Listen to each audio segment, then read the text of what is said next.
Hello everyone, welcome back to my channel. আশা করছি তোমরা সবাই খুব ভালো আছো আর আমরা খুব ভালো আছি। তো এখানে আমার জয়পুরের ভ্লগ শেষ হতে চলেছে। লাস্ট আমরা ঠাকুরের দর্শন করে তারপর বেরিয়ে যাব, মানে কিছুক্ষণটা পরেই আমাদের ট্রেন আছে। তো জয়পুরের ভ্লগগুলো কেমন লাগলো তোমরা অবশ্যই জানাবে। এখন আমরা সোজা জয়পুর থেকে যাব দিল্লিতে কী করছি সবগুলোই তোমরা জানতে পারবে আমার ভ্লগ দেখলেই। আর এখন আমরা সোজা চলে যাব গোবিন্দজি টেম্পল ঠাকুরের দর্শনে। এবার আমরা যাচ্ছি গোবিন্দজি টেম্পল। এখন বাজে 5:30, 5টার পরে ওপেন হবে। তো আমাদের কাছে টাইমও আছে, আমাদের ট্রেন আছে 8:45-এ। গোবিন্দজি টেম্পলটা ঘুরে নিই, তারপরে চলে যাব স্টেশনে। আমাকে যেতে হবে, আমার পর পারবে না টোটো করতে মনে হচ্ছে। আমি না থাকলে ওই চলতেও পারে না।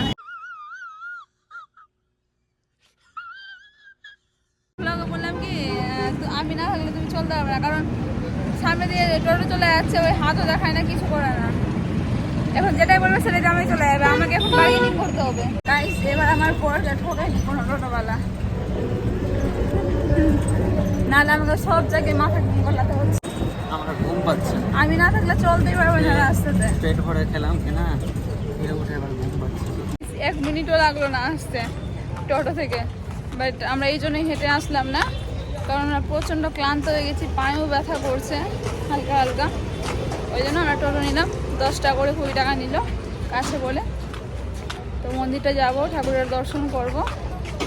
আর জয়পুরের ফেমাস একটা মন্দির এটা। আরও কয়েকটা মন্দির আছে যেগুলো আমরা ভিজিট করতে একদমই পারলাম না, ওগুলো দূরে আছে, ওগুলো কালকে দর্শন করতে হতো। বাট তোমরা দেখতেই পেয়েছো, কালকে আমরা সকাল থেকে শুরু করে রাত পর্যন্ত ঘুরেছি, কোনো একদমই এক্সট্রা সময় আমাদের হয়েছিল না। তো যাই হোক, আমরা শেষের বেলা আজকে বাড়ি যাওয়ার আগে ঠাকুরের দর্শন করে বেরোবো। ভেতরে কেমন আছে সেটা তোমাদের দেখাবো, আর ঠাকুরেরও দর্শন করাবো।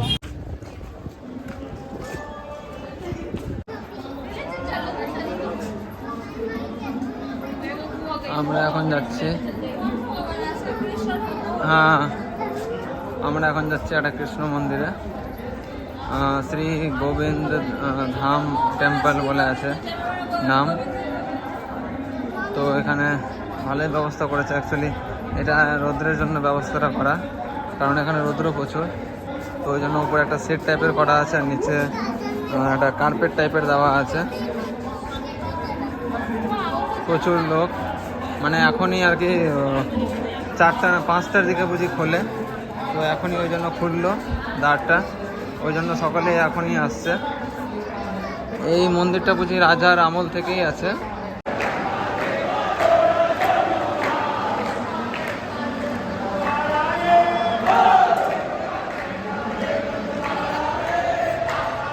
এখন পর্দা সরাবে।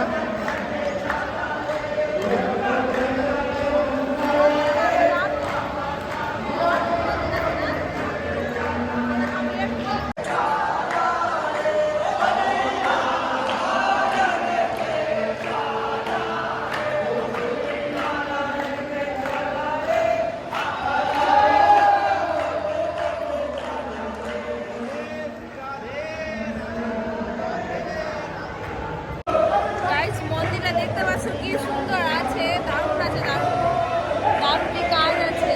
আর ব্যাক ক্যামেরা করে দেখাচ্ছি, কিছুক্ষণের মধ্যে পর্দাটা সরাবে, তাহলে দেখতে পাবো, আমরা ঠাকুরের দর্শন করতে পারবো।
বাজারও করে নিয়েছি। তখনই বাজার বলতে কি হচ্ছে গোপালের জন্য ড্রেস নিয়েছি দুটো, একটা গরমের জন্য আর এটা এমনি ভালো একটা ড্রেস আর পাগড়ি নিয়েছি।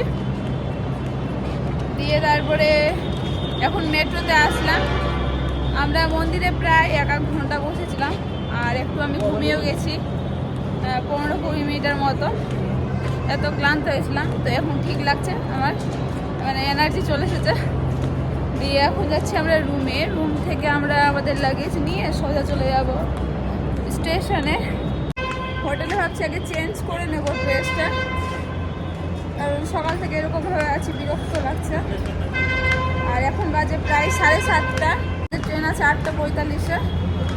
তো স্টেশন যেতে যেতে প্রায় 10-15 মিনিট লেগে যাবে আমাদের রুম থেকে। কাছে আছে বাট হেঁটেই যাবো, লাগেজ টাগেজ নিয়ে তো সময় লেগে যাবে। তো 8টা অবধি তো পৌঁছে যাবো স্টেশনে। দিয়ে স্টেশনে আমরা বসবো 45 মিনিটের মতো। দিয়ে তারপর ট্রেনে উঠবো, আর ট্রেনে উঠে তারপর হচ্ছে কথা বলবো তোমাদের সাথে। এখন আর একদমই এনার্জি নেই আমাদের তো এনার্জি লেখা সিঁড়ি দিয়ে যেতে হচ্ছে। লিফট দিয়ে যেতে পারি। আর আমি গোপালের জন্য কি কি ড্রেস নিয়েছি আমি দেখাবো তোমাদের। এত সুন্দর সুন্দর আছে, ধুতি আছে, শার্ট আছে আর গলায় আছে দেওয়ার। जाने वाली 12,980 जयपुर बांद्रा टर्मिनल सुपरफास्ट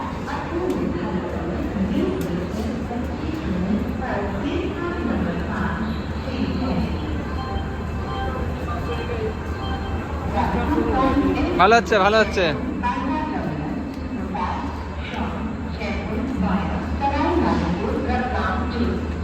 এই যে এটা আছে শার্ট, এটা ধুতি আর এটা গোলাই অনেকটা জয়পুরি প্রিন্ট আছে।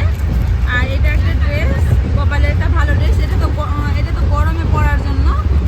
আর এটা হচ্ছে যে ওই একটু ভালো ড্রেস, কখনো কিছু অনুষ্ঠান থাকবে। আর এটার ম্যাচিং করে পাগড়ি নিয়েছি। কেমন লাগছে তোমরা অবশ্যই জানাবে। একটা জয়পুরের স্মৃতি। আমি তো কিছু নেইনি, গোপালের জন্য নিয়েছি, কারণ দিল্লিতে আমি বাজার করবো, ওই জন্য কিছু নিলাম না। তো আমরা এখন ট্রেনে বসে গেছি। আমাকে দেখতেই পাচ্ছ একদম পুরো বাড়ির মতো একদম অবস্থা, কারণ প্রচন্ড গরম লাগছিল, খুবই গরম লাগছিল এখনই জাস্ট। আর আমরা মানে স্টেশনের 6 নম্বর প্ল্যাটফর্ম দিয়েছে, তো 7 নম্বর দিয়েছে। আমরা এক দিক থেকে মানে স্টেশনের শুরু থেকে লাস্টে আসলাম, এরকম ব্যাপার। এতগুলো লাগেজ নিয়ে ওই জন্য আরো ক্লান্ত হয়ে গেছে। হ্যাঁ, আসলে আমরা ভাবতে পারিনি যে 7 নম্বরে দেবে ট্রেন। 7 নম্বর প্ল্যাটফর্মে ট্রেন ছিল। আর আমাদের কাছে প্ল্যাটফর্মটা নতুন, স্টেশন নতুন, তো একটু অসুবিধা হয়েছে বুঝতে। যাই হোক, তো আমরা সঠিক সময়ে পৌঁছে গেছিলাম প্ল্যাটফর্মে, মানে ট্রেনে চলে এসেছিলাম সঠিক সময়। আর এইমাত্র ট্রেনটা ছাড়লো, এখন বাজে 9:15। আমরা কালকে ঠিক সকাল 5টার সময় দিল্লি পৌঁছে যাবো। ও ফ্রেশ হয়ে নিয়েছে, আমি এখন ফ্রেশ হব। হ্যাঁ, আমি এখন ফ্রেশ হব। জাস্ট ট্রেন ছাড়ার অপেক্ষা করছিলাম, কারণ প্রচণ্ড গরম লাগছিল। তো এখন তো ট্রেনটা খালি খালি আছে, বাট আর হচ্ছে যে এবার দিল্লিতে গিয়ে কথা বলবো তোমাদের সাথে, মানে কালকে সকালে। আমরা খুবই ক্লান্ত হয়ে গেছি, এবার শুধু ঘুমিয়ে পড়বো, আর কিছু না। তো ঠিক আছে, আজকের মতো good night, bye bye bye.